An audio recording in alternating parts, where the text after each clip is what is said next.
लेकिन जो सूत्र है वो जिंदगी का फंक्शनल हिस्सा है। आप जानते हैं कि कोई भी सिद्धांत होता है उसका एक हाइपोथेसिस होता है और उसका एक फंक्शनल पार्ट होता है। तो आज से जो शुरू हो रहा है वो फंक्शनल पार्ट है। इस फंक्शनल पार्ट में सबसे पहला सूत्र भागवत जी का, भागवत जी के लिए उनके 7000 सूत्र सभी महत्व के हैं, सभी महत्व के। उन 7000 में से मैंने कुछ चुनकर निकाले हैं जो मुझे लगता है 2007 के हिसाब से बहुत महत्व के हैं। हो सकता है 3500 साल पहले कोई सूत्र बहुत महत्व के हों और अब 2007 में हमारी जीवन शैली के हिसाब से वो उतने महत्व के ना हो, क्योंकि भागवत जी ने जिस जीवन शैली में रहते हुए वो सूत्र लिखे हैं वो ऋषि मुनियों की जीवन शैली है। आपकी जीवन शैली और ऋषि मुनियों की जीवन शैली में थोड़ा अंतर है।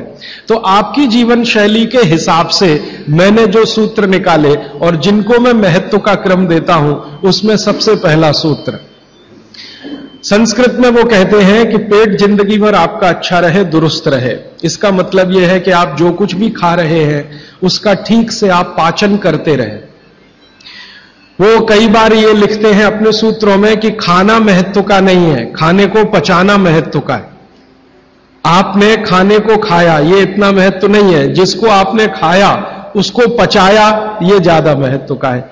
क्योंकि भोजन पचेगा तो रस बनेगा, उसी रस में से मांस, मज्जा, रक्त, मल मूत्र, वीर्य, मेद ये सब बनेगा, अस्थियां बनेंगी और वही आपके शरीर के लिए आगे जीवन में काम आएंगे। तो खाया वो महत्व का, उससे भी ज्यादा महत्व का खाया हुआ पचाया। तो वो कहते हैं कि पेट हमेशा दुरुस्त रहे, माने पाचन क्रिया आपकी हमेशा अच्छे से चलती रहे। इसके लिए पहला सूत्र उन्होंने लिखा भोजनांते विषम वारी। ये पहला सूत्र मेरे हिसाब से, उनके हिसाब से नहीं, मेरे हिसाब से पहला सूत्र भोजनांते विषम वारी। इसका सीधा सा अर्थ है भोजन के अंत में पानी पीना विष पीने के बराबर है। सूत्र ये है भोजन अंते, भोजनांते। आप जानते हैं संस्कृत में मिला के कहने की परंपरा है। भोजन अंते माने भोजन के अंत में, भोजनांते विषम वारी। विष समझते हैं आप, जहर, जहर जैसा क्या है? पानी। पानी भोजन के अंत में पानी जहर के जैसा है, विष के जैसा है। यह सूत्र है। अब इसको थोड़ा व्याख्यायित करता हूं ताकि समझ में आए। भोजन के अंत में पानी विष के जैसा है, यह बात वो कह रहे हैं। इसको समझना चाहिए कि क्या कह रहे हैं। सूत्र उतना ही है, समझने के लिए मैं आपको बहुत उदाहरण दूंगा ताकि आप जल्दी पता कर पाए। भागवत जी ने एक सूत्र में यह कहा है कि हमारा जो शरीर है इसका जो मुख्य स्थान पेट है, इसमें एक स्थान होता है पेट के अंदर, नाभि, लेफ्ट साइड में, नाभि से थोड़ा ऊपर जहां मेरा हाथ रखा हुआ है, इस स्थान को कहते हैं जठर। संस्कृत में कहते हैं जठर, हिंदी में कहते हैं आमाशय। जठर, आमाशय, अंग्रेजी में चाहे तो एपिगैस्ट्रिकम। तो ये जो जठर स्थान है, भागवत जी कहते हैं कि इसमें अग्नि, उसी को कहते हैं जठराग्नि। जठर अग्नि, जठराग्नि। तो वो कहते हैं कि जो आपका जठर स्थान है इसमें अग्नि प्रदीप्त होती है और भोजन जो कुछ भी आप करते हैं वो पहले जठर में ही जाता है, आमाशय में इकट्ठा होता है, वहां अग्नि प्रदीप्त होती है। वो अग्नि भोजन का पाचन करती है। यह है महत्व की बात।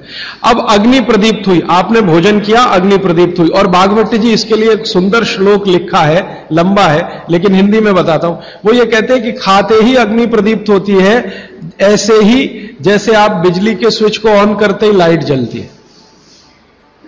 ये ऑटोमेटिक है, अपने आप होती है। आपने रोटी का पहला टुकड़ा मुंह में डाला और जैसे ही टुकड़े को चबाना शुरू किया, लार बनना शुरू हुआ, तुरंत अग्नि प्रदीप्त हो जाती, पहले ही टुकड़े में। तो ये अग्नि प्रदीप्त हुई। अब आप जो भोजन कर रहे हैं ये इस अग्नि के प्रभाव में पचेगा। तो भोजन के पचने की क्रिया में पहले भोजन रस में बदलेगा। पहले पेस्ट बनेगा, जैसे टूथपेस्ट की कंडीशन होती है वैसा बनेगा, लुगदी जैसा। फिर उसमें से रस बनेगा, फिर रस में से सब कुछ बनेगा। तो वो कहते हैं कि आपने जैसे ही भोजन किया अग्नि प्रदीप्त हुई। अब ये अग्नि भोजन को पचा रही है और आपने भोजन पूरा करते ही पानी पी लिया, गट गट गट गट गट गट, तो क्या हुआ? अग्नि शांत हो जाएगी। आपके रसोई गैस में चूल्हा जल रहा है गैस का, और जलते हुए चूल्हे पर पानी फेंकिए तो बुझ जाएगा। अग्नि का पानी से मेल नहीं है, दुश्मनी है। तो आपके पेट में खाना खाते ही अग्नि जल रही है। अब आपने पीछे से गिलास 2 गिलास पानी पी लिया, कोई लोग तो लोटा भर के पी लेते हैं, कई लोग तो भोजन से ज्यादा पानी पी लेते हैं। तो ये जो पानी गया इसने अग्नि को शांत कर दिया। अब अग्नि को शांत कर दिया, अब अग्नि शांत हो गई तो फिर भागवत जी कहते हैं भोजन पचेगा नहीं, वो सड़ेगा। अब उन्होंने 20 सूत्र लिखे हैं कि भोजन पचेगा तो क्या होगा और भोजन सड़ेगा तो क्या होगा। मैं सड़ने वाले हिस्से की बात कर लेता हूं। वो कहते हैं कि भोजन अगर सड़ना शुरू हुआ तो सबसे पहले गैस बनेगी, वायु बनेगी, वायु। और ये वायु आपकी जिंदगी हराम कर देगी। और ये वायु की तीव्रता जब बढ़ेगी तो गले में जलन होगी, छाती में जलन होगी, पेट में जलन होगी। फिर और ज्यादा तीव्र अगर ये हो गई वायु तो ये शरीर में जाएगी, घूमेगी, क्योंकि वायु को पकड़ना मुश्किल है, जहां स्थान मिलता है वहीं जाती है। तो ये वायु पूरे शरीर में घूमेगी तो सिर घूमेगा, आपको चक्कर आएंगे, सिर में दर्द होगा, पीठ में भी दर्द हो सकता है, हृदय स्थान पर भयंकर दर्द हो सकता है। कई बार तो इतना दर्द होता है कि आपको लगेगा कि हार्ट अटैक आ गया, लेकिन वो वायु का दर्द है, हार्ट अटैक नहीं। और ये जो वायु बनी भोजन के सड़ने से, इसी वायु में से भागवत जी ने सूची बनाई है कि 103 रोग पैदा होंगे। 103। सबसे पहला रोग है उसमें एसिडिटी, हाइपर एसिडिटी। ज्यादा दिन अगर आपने ये चक्कर चलाया पानी पीने का तो अल्सर, पेप्टिक अल्सर, और ज्यादा दिन चक्कर चलाया तो बवासीर, मूलव्याध, भगंदर, ये सब रोगों की सूची है। और अंत का एक रोग है कैंसर, कर्क रोग। 103वें नंबर पर उन्होंने लिखा है कर्क रोग। माने एसिडिटी से शुरू होकर आप कैंसर तक की यात्रा कर सकते हैं। तो वो ये कह रहे हैं कि जिस काम से वायु पैदा हो और वो वायु आपके सड़े हुए भोजन में से निकले, और बाद में भागवत जी कहते हैं, वो भी बता देता हूं, वो दूर का सूत्र है लेकिन यहीं पे ले आता हूं उसको, कि आपका जो भोजन सड़ेगा, इसको ध्यान से सुनिएगा, तभी भोजन में से, भागवत जी के शब्द दूसरे हैं, मैं आज के शब्द इस्तेमाल कर रहा हूं, तभी कोलेस्ट्रॉल बनेगा। सड़े हुए भोजन का ही बाई प्रोडक्ट है कोलेस्ट्रॉल। अगर भोजन का पाचन हुआ तो कोलेस्ट्रॉल शून्य रहता है, वो कोलेस्ट्रॉल जो आपको हानि पहुंचाता है। आप जानते हैं शरीर में 2 तरह का कोलेस्ट्रॉल है, एक गुड और एक बैड। अच्छा कोलेस्ट्रॉल माने HDL, हाई डेंसिटी लिपोप्रोटीन। खराब कोलेस्ट्रॉल माने LDL और उसका छोटा भाई VLDL, very low density lipoprotein.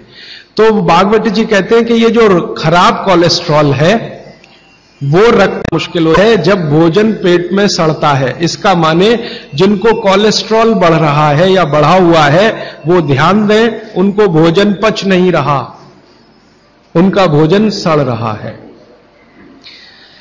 तो कोलेस्ट्रॉल बढ़ेगा तो हार्ट अटैक भी आएगा, कोलेस्ट्रॉल बढ़ेगा तो घुटने भी जड़ हो जाएंगे, सारी संधियां आपकी एकदम कड़क हो जाएंगी, आपको चलना फिरना मुश्किल हो जाएगा, 10 कदम चलना मुश्किल हो जाएगा। तो वो ये कहते हैं कि जब 103 बीमारियां एक छोटी गलती से आती हों तो वो गलती कभी करना नहीं। माने भोजन के बाद कभी पानी पीना नहीं। ये हो सकता है 3.5